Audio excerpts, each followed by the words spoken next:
नमस्कार, आप देख रहे हैं न्यूज भारत 24 और मैं हूं आपके साथ अजय झा। हाजिर हूं अब तक की 10 बड़ी खबरों के साथ।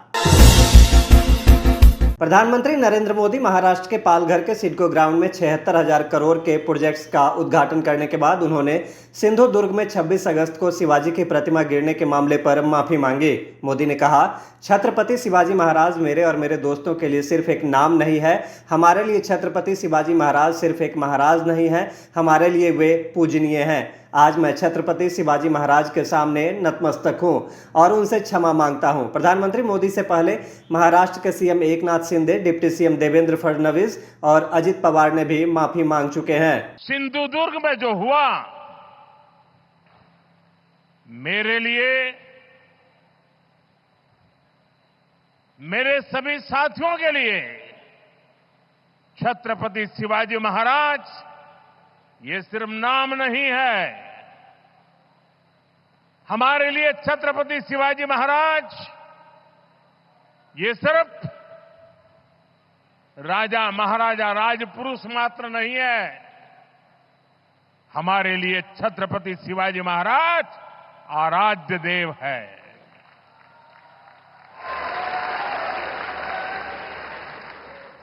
और मैं आज सर झुका करके मेरे आराध्य देव छत्रपति शिवाजी महाराज की उनके चरणों में मस्तक रख के माफी मांगता हूं। कांग्रेस अध्यक्ष मल्लिकार्जुन खड़गे ने प्रधानमंत्री नरेंद्र मोदी पर जमकर निशाना साधा। खड़गे ने कहा कि पीएम मोदी खुद को चाय वाला और चाय वाले का बेटा कहते हैं। ये मैं नहीं, खुद वे बोलते हैं कि मेरा बाप ऐसा था, मेरी माँ ऐसी थी। ये सारी कहानी उन्होंने खुद बताई। खड़गे ने कहा कि वे घमंडी बात करते हैं, कभी कहते हैं कि मैं क्रिकेट खेलता था। खड़गे ने कहा कि मैं खुद एक मजदूर का बेटा हूं, तुमसे भी अच्छा काम कर सकता हूं। लेकिन चाय बेचने वाला आदमी ये भूल गया कि इस देश में गरीब रहते हैं। उन्होंने कहा कि मनरेगा और फ्री में अनाज का मिलना कांग्रेस की देन है।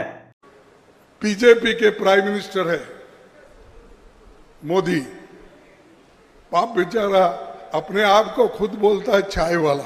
मैं नहीं बोला, आप तो सुने होंगे ना, मैं चाय वाले का बेटा हूं, मैं फलाना हूं, मेरा बाप ऐसा था, मेरी माँ ऐसी थी, फला। ये कहानी सब उन्होंने ही बताया। और कभी कभी ये भी बोलता है, मैं जब खेलता था, मैं हॉकी भी खेलता था, क्रिकेट, क्या क्या की बोलता है। अरे ऐसा आदमी फिर कभी घमंडी बात भी करता है। अब मैं बोला, तुम तो चाय बेचने वाले हो, मैं तो एक वर्कर का बेटा हूं, मजदूर का बेटा हूं, तुमसे भी अच्छा काम कर सकता हूं। और चाय बेचने वाला आदमी ये भूल गया कि इस देश में गरीब रहते हैं। इस देश में उन लोगों को एक दिन का खाना भी नहीं मिलता, ये कभी उन्होंने नहीं सोचा। लेकिन कांग्रेस ने, सोनिया गांधी जी ने सोच के आपको जो फूड सिक्योरिटी एक्ट दिया और जो फ्री में आज अनाज मिल रहा है, वो किसकी देन है? कांग्रेस की। मनरेगा किसकी देन है? फ्री एजुकेशन किसकी देन है?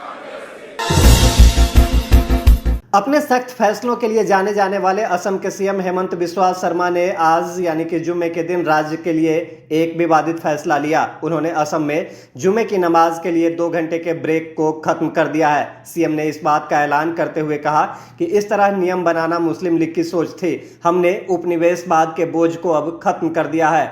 बता दें कि मुस्लिम लीग ने जिस प्रथा को किया था शुरू, असम के सीएम ने उसे आज खत्म कर दिया है। बिहार में नए डीजीपी को लेकर चला आ रहा सस्पेंस अब खत्म हो गया है। आईपीएस आलोक राज बिहार के नए डीजीपी होंगे। आलोक राज आईपीएस आरएस भट्टी की जगह लेंगे। राज्य के नए डीजीपी बने आलोक राज एक नहीं बल्कि कई फन के माहिर हैं। बेहतर पुलिसिंग में अपनी अलग अलग पहचान बनाने वाले आलोक राज एक तरफ जहां कड़क पुलिस ऑफिसर के रूप में जाने जाते हैं, तो वहीं दूसरी तरफ वह संगीत के भी साधक हैं। डीजीपी बनने से पहले 1989 बैच के आईपीएस आलोक राज अभी विजिलेंस इन्वेस्टिगेशन ब्यूरो के डीजी के पद पर कार्यरत थे। पश्चिम बंगाल की घटना को लेकर केंद्रीय मंत्री चिराग पासवान ने आज फिर ममता बनर्जी पर हमला किया। चिराग पासवान ने कहा कि हम चाहते हैं कि वहां पर केंद्र सरकार राष्ट्रपति शासन लागू करवाए। कोलकाता के आरजी कर अस्पताल की घटना पर जितनी भी निंदा की जाए वह कम है। ममता बनर्जी अपने प्रदेश को सुरक्षित नहीं रख पा रही है। ऐसे में एक महिला मुख्यमंत्री होते हुए भी वहां पर महिला सुरक्षित नहीं है। बल्कि मैं तो आग्रह करूंगा केंद्र सरकार से कि वहां की वास्तु स्थिति का संज्ञान लेते हुए राज्य में राष्ट्रपति शासन, बंगाल राज्य में राष्ट्रपति शासन लागू करना। माननीय मुख्यमंत्री ममता बनर्जी जी, आपका राज्य अगर संभला रहेगा, बाकी राज्य अपने अपने राज्यों को देखेंगे, पर इस तरीके से बयान देना कि मेरा राज्य जलेगा तो बाकी राज्य भी जलेंगे, बिहार भी जलेगा, देश भी जलेगा, ये कैसी सोच है? क्या एक मुख्यमंत्री के पद पर बैठे हुए व्यक्ति को शोभा देता है कि वो हमारे देश के जलने की सोच रखें, हमारे देश के प्रदेशों को जलाने की सोच रखें? आपकी जिम्मेदारी आपके राज्य में शांति व्यवस्था स्थापित करने की है। जनसुराज के शिल्पकार प्रशांत किशोर ने बड़ा ऐलान करते हुए कहा कि 15 साल से कम के बच्चों की पूरी पढ़ाई का खर्च, जिसमें उनकी किताब से लेकर विद्यालय के कपड़े, सब कुछ बिहार के बच्चों के लिए मुफ्त कर दी जाएगी। इसके साथ ही यह व्यवस्था केवल सरकारी स्कूलों में ही नहीं बल्कि सभी प्राइवेट स्कूलों में भी लागू होगी। इसके साथ ही प्रशांत किशोर ने बिहार के गाँव में अकेले जीवन यापन कर रहे बुजुर्गों के दर्द को समझते हुए बड़ा ऐलान किया है। जनसुराज अगले वर्ष के अंत में यह सुनिश्चित करेगा कि हर महिला पुरुष जिनकी आयु 60 वर्ष से अधिक है उन्हें कम से कम हर महीना 2000 रुपए की पेंशन मिले। उन्होंने इसके साथ ही नीतीश कुमार पर भी तीखा हमला करते हुए कहा कि इस महंगाई के दौर में मात्र 400 रुपए देकर क्या वह आप पर कोई एहसान कर रहे हैं?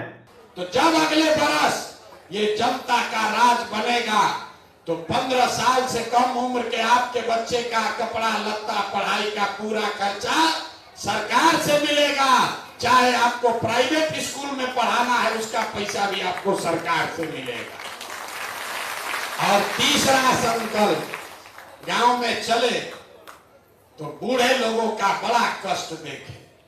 बूढ़ा आदमी अब पढ़ भी नहीं सकता, अब नौकरी मजदूरी भी नहीं कर सकता। और नीतीश कुमार ये महंगाई के जमाना में 400 रुपया का पेंशन भीख दे रहा है। 400 रुपया इस महंगाई में दे रहा है एक महीना में। तो ये तय हुआ कि अगले वर्ष जब जनता का राज बनेगा तो दिसंबर 2025 से 60 वर्ष से ज्यादा उम्र के हर महिला पुरुष को कम से कम 2000 रुपया मासिक पेंशन जरूर दिया जाए। बिहार में लगातार डेंगू के मरीज बढ़ रहे हैं। पिछले 24 घंटे में डेंगू के 60 नए मरीज मिले हैं। पटना के नालंदा मेडिकल कॉलेज अस्पताल में भर्ती नौबतपुर के 16 साल के मरीज की मौत हो गई। 24 अगस्त को उसे भर्ती कराया गया था। उसका प्लेटलेट्स काफ़ी कम हो गया था। काफ़ी कोशिश के बावजूद डॉक्टर उसे बचा नहीं सके। इस घटना के बाद स्वास्थ्य विभाग अलर्ट मोड पर है। इधर पिछले 24 घंटे में पटना में 20 डेंगू के मरीज मिले हैं। वहीं समस्तीपुर में 6 नए मरीज मिले हैं। बात करें अगर तो जनवरी से लेकर अभी तक राज्य में 646 लोग पीड़ित हुए हैं। वहीं पटना में 265 लोग पीड़ित हो चुके हैं। भारत की स्टार पैराशूटर अवनी लेखरा ने पेरिस पैरालंपिक 2024 में गोल्ड मेडल पर कब्जा कर लिया है। अवनी ने लगातार दूसरी बार पैरालंपिक में स्वर्ण पदक जीता है। महिलाओं की 10 metre air rifle SH1 category में अवनी ने पहला स्थान हासिल किया। वहीं इस इवेंट में भारत की अन्य पैराशूटर मोना अग्रवाल ने ब्रॉन्ज पर निशाना साधा।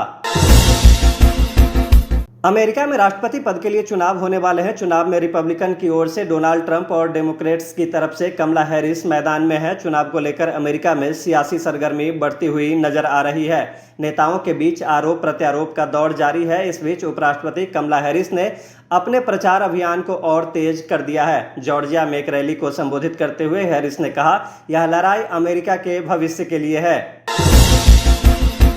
मधुबनी में हत्या आरोपियों की गिरफ्तारी को मांग को लेकर भेजा थाना क्षेत्र के रहुआ संग्राम में आज सड़क पर जाम कर रही भीड़ उग्र हो गई और पुलिस पर टूट पड़ी। जाम स्थल पर दंडाधिकारी के साथ पहुंची मधेपुर थाने की पुलिस को भीड़ ने खदेड़ कर पीटना शुरू कर दिया। भीड़ में शामिल एक महिला द्वारा सबसे पहले पुलिस को धक्का दिया गया। उसके बाद भीड़ में शामिल असामाजिक तत्वों ने पुलिस पर हमला बोल दिया।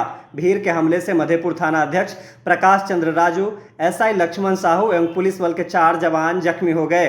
मौके से किसी तरह जान बचाकर पुलिसकर्मी रहुआ संग्राम से भागने में सफल रहे। घायल पुलिसकर्मियों ने मधेपुर पीएचसी में इलाज कराया। बताते चले कि रहुआ संग्राम गांव निवासी मजदूर दिनेश कामत उर्फ दल्लू बीते 15 अगस्त को मधेपुर थाना क्षेत्र में उनका शव मिला था, जिसके बाद ये ग्रामीण उग्र हो गए। अभी तक की खबरों में बस इतना ही। मुझे दीजिए इजाजत। नमस्कार।